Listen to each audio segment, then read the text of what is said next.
Comparing yourself to others is the quickest way to financial ruin. Imagine returning from a fantastic holiday only to find your joy dampened by a friend's seemingly superior vacation posted on Instagram. Suddenly, you're filled with an urge to plot your next trip. But why? Comparing ourselves to others is embedded in our culture. The social media rectangle in our pocket gives us a constant stream into the highlights of others' lives. But financially speaking, this is a game you can never win. They are showing their best selves. More than that, they are showing a version of themselves that doesn't even exist.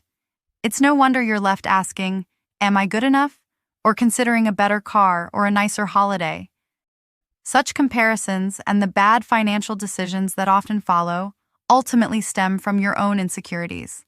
You're not going to change what other people do or post on social media, but you can refocus on your own blessings and let go of other people's #blessed. The first step is to acknowledge that maybe your idea of your friend's holiday or marriage or social life isn't accurate. You have no idea what's really going on, what doesn't make it to your feed, so stop worrying. Having nice things isn't the same as wealth. Someone who has a nice car might in fact be in huge debt. The flip side of this is having wealth doesn't mean you have nice stuff. The truly wealthy aren't buying things they don't need. Change your mindset. Cheer for others instead of competing. Your friend went on a nice holiday? Good for her. Your cousin got a promotion? That's great. Separate their achievements from your self-worth.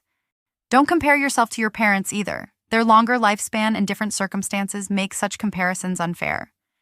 Reflect on the word deserve and what it means to you. Avoid justifying luxuries with, I work so hard, I deserve this. The truth is, you don't deserve anything you can't afford. Work diligently, but reward yourself wisely if saving is your goal. At the end of the day, the ultimate cure for comparative living is to simply be content. Embrace who you are and what you have. Your two best friends here are gratitude and humility. If you are happy with what you have and think of yourself less often, your spending habits will flourish. With that habit under your belt, it's time to tackle one of the biggest obstacles to financial success: debt. Lose the debt and live your life. We've all been there. There's something just out of our budget that we really, really need. Be it a new couch, a sleek new phone, or a car, it's tempting to take out a loan, initiate a down payment, and walk away with your coveted item, confident that you'll pay it off later. Welcome to debt, that formidable four-letter word. Whether it's a car payment or a student loan, if you owe anyone anything, for any reason, you're in debt. While it may seem like a convenient solution to an immediate need, it takes both a financial and emotional toll, affecting your work, spending habits, and lifestyle. Two misconceptions often trap people in debt. First is the idea that there is good debt and bad debt. Regardless of how you got into it, all debt affects your life in the same way. The second faulty assumption is the idea that debt isn't really a big deal. In fact, a casual acceptance and reliance on debt can be very destructive. If you're in debt, don't feel bad or guilty. Society normalizes debt, and it often starts working its way into your life at a young age, before financial maturity. But it's never too late to do something about it. First off, you need to get rid of that credit card. Despite widespread usage, the average household is burdened with about $15,000 in credit card debt. Just because something is normal doesn't mean it's good. Don't be fooled by perks, such as frequent flyer points. They often remain unclaimed, serving as lures to keep you in debt.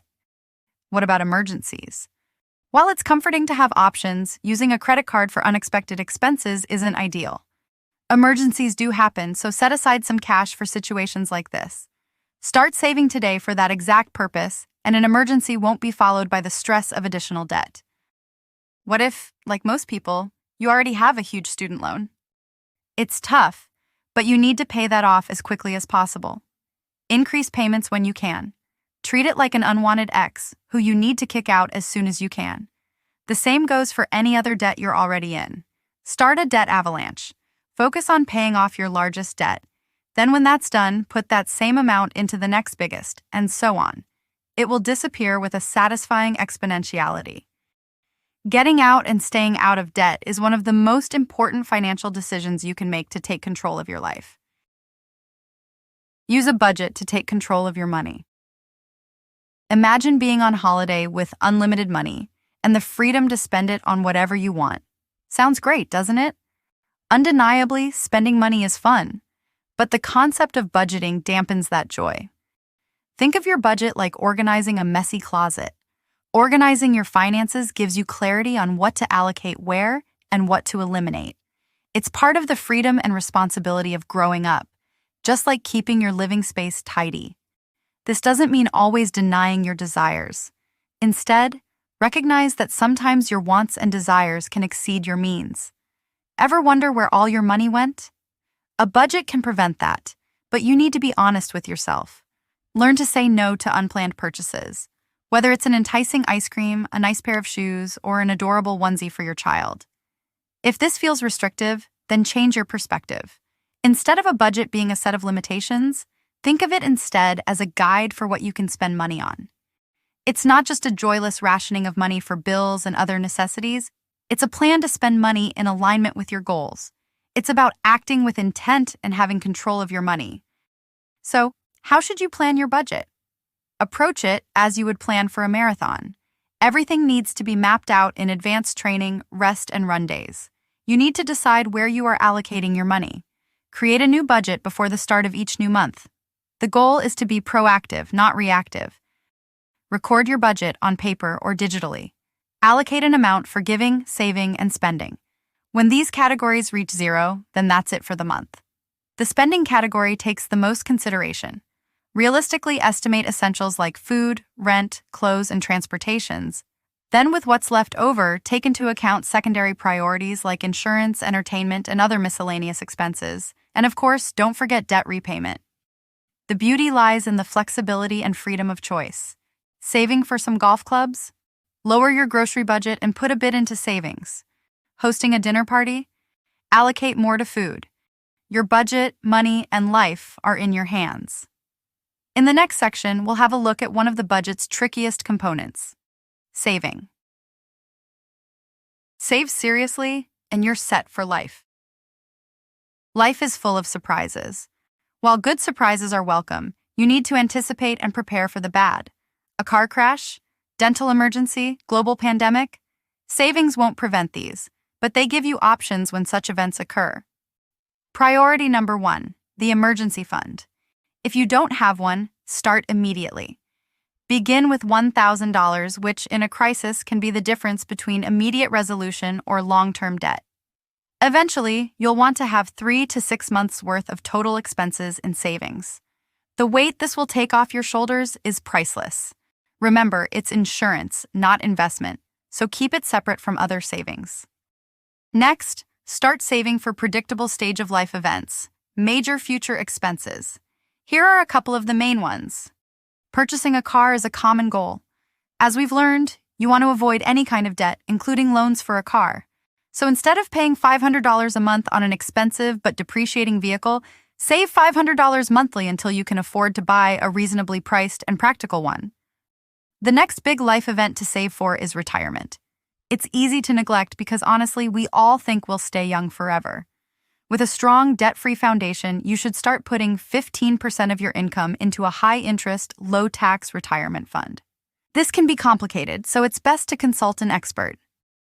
Another milestone is your kids' college.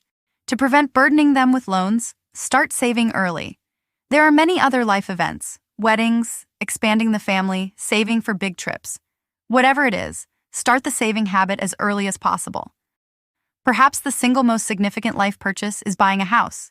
Due to the ever-increasing value of real estate, this is also an investment. Ideally, buy a house with 100% down payment. This may seem ambitious, but if you find ways to save early enough, it's not impossible. If you do have to take out a mortgage, do your research. Ensure it's benefiting you, not the bank. A good mortgage would be a 15-year loan, at least 10% down payment, and the monthly installments no more than 25% of your income. If you're paying too much, your emergency savings and other milestones may suffer. It all comes down to planning, understanding, and a little bit of patience. Start saving smart today. Intelligent spending leads to effective saving. Picture this. You're in a kitchen store, considering 2 different sets of fancy pots and pans. How on earth can you decide which to get? You're missing a better third option: not buying them at all and saving that money. This is one of the most important financial habits you can cultivate, thinking before you spend. Now, there's no inherent harm in spending money. The problems come when you start spending like you're rich. This is an easy trap to fall into. We are constantly bombarded with images of happy, wealthy people, so we're sucked into a lifestyle we can't afford. The line between need and want becomes increasingly blurred. Take grocery shopping as an example. How do you stop this necessary activity from turning into a black hole in your pocket? Firstly, make a list and stick to it.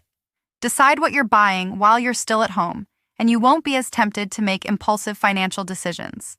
While making your list, also plan your meals for the week. Shopping less and buying in bulk will go a long way to staying within budget. What about eating out? It's not necessary to remove this luxury entirely from your life, but be smart. Don't do it every night. Consider just getting water instead of a bottle of wine. If the portions are big, maybe you can share a meal. There are always ways to save. But be careful not to save your way to an empty bank account. Even if something is $25 off, if you weren't already going to buy it, then it is still an unnecessary expense. Beware of online shopping. Turning the buying process into a simple click can remove you from the reality of your spending. Even little things like 99-cent phone apps add up. It gets a bit complicated if you have kids. Remember, you are in charge of what you spend on them. Don't get sucked into buying them unnecessary things to make them happy. They will learn their money habits from you. So set a good example. This also counts for Christmases and birthdays. Your 2-year-old doesn't know how much the balloons cost. Do you really need the fancy ones? You can budget for presents over the year so you don't have to go into debt every December. Whatever you're spending, remember, you are in control. Pay attention, be responsible, and save, save, save.